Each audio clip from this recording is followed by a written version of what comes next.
आपके यहाँ जो प्राथमिक स्वास्थ्य केंद्र है वहां डॉक्टर है, वहां पर दवा मिलती है। हमारे जो सार्वजनिक शिक्षा के केंद्र हैं वहां पढ़ाई होती है कि हमारे बच्चे अब अंग्रेजी स्कूल में जाएंगे, कहां से हम पैसा लाएंगे, कैसे हम उनको पढ़ाएंगे? तो आप तो सब कुछ अमीरों के लिए कर रहे हैं, हमारे लिए क्या कर रहे हैं?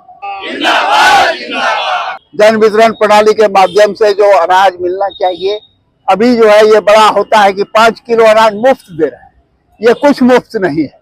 जन वितरण प्रणाली के माध्यम से जो खाद्य सुरक्षा का मामला है वो खाद्य सुरक्षा लोगों का होना चाहिए।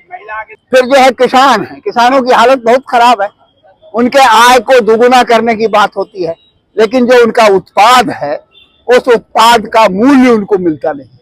किसानों की जमीन ली जा रही है बड़े पैमाने पर और उसको उसका मुआवजा भी नहीं मिल रहा है। फिर जो लोग सब्जी उत्पादन करते हैं उनका सब्जी सड़ जाता है, 40% हमारे देश का राज्य का सब्जी सड़ जाता है, उसके लिए कोई कोल्ड चेन नहीं है, व्यवस्था नहीं है, कैसे उसकी सड़न को रोका जाए। दूसरी बात है कि हमारे यहाँ बिजली अब इतना महंगा हो जाएगा कि आम लोग बिजली का उपभोग नहीं कर सकेगा, ये स्मार्ट मीटर लग रहा है। और दूसरा है, हम लोगों ने कहा है दिल्ली में 200 यूनिट बिजली फ्री है, हम लोगों के यहाँ नहीं है। बिहार जैसे राज्य में यहाँ पर 200 यूनिट बिजली फ्री होनी चाहिए। और भी सबसे जो यहाँ के मजदूर हैं और यहाँ पर वो काम करने वाली आशा ममता, उन लोगों को क्या मिलता है?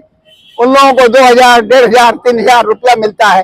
वो सबसे जो स्कूलों में काम करने वाली महिला है, खाना बनाती है, उसको 1600 रुपया दिया जाता है और वो दिन भर काम करती है बेचारी, सबसे गरीब घरों की महिलाएं हैं, तो उसको आप न्यूनतम मजदूरी भी नहीं देते हैं।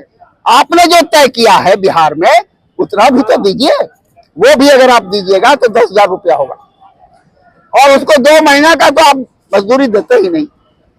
तो ये पूरा का पूरा जो है मजदूर विरोधी सरकार है, किसान विरोधी सरकार है, नौजवान विरोधी सरकार है। हमारे नौजवान आज हजारों की संख्या में वो जाते हैं दूसरे राज्यों में और वहां काम करके अपने घर में पैसा भेजते हैं। उद्योग धंधा हमारे यहाँ है ही नहीं। बिहार की जनता को इस बारे में समझना चाहिए। और अभी बहुत हंगामा ही करते थे कि पहले जंगल राज था, आज क्या हालत हो गया है।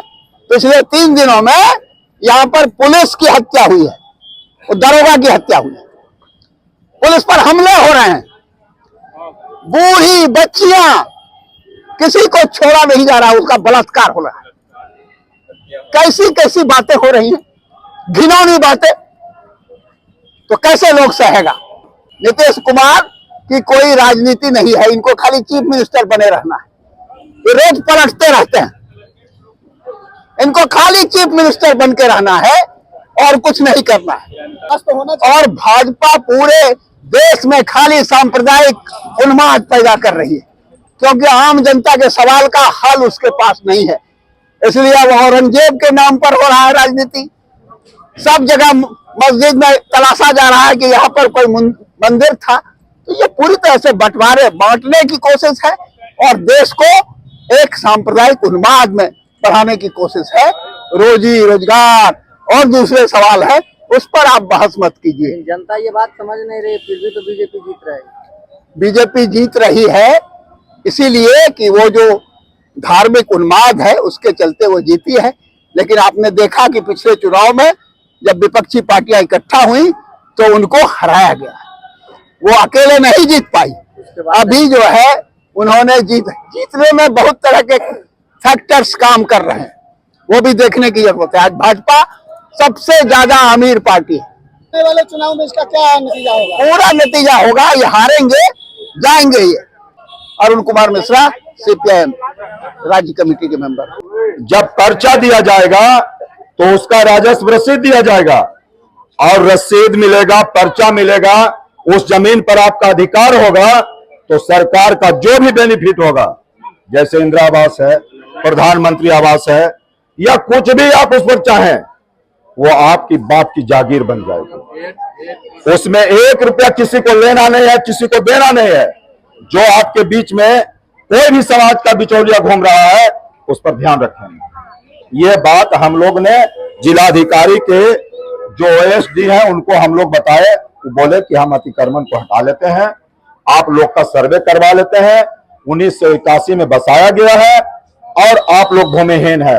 हम दावे के साथ कहते हैं कि आप भूमिहीन हैं, उसमें नो डाउट, कोई गलतफहमी का शिकार नहीं है।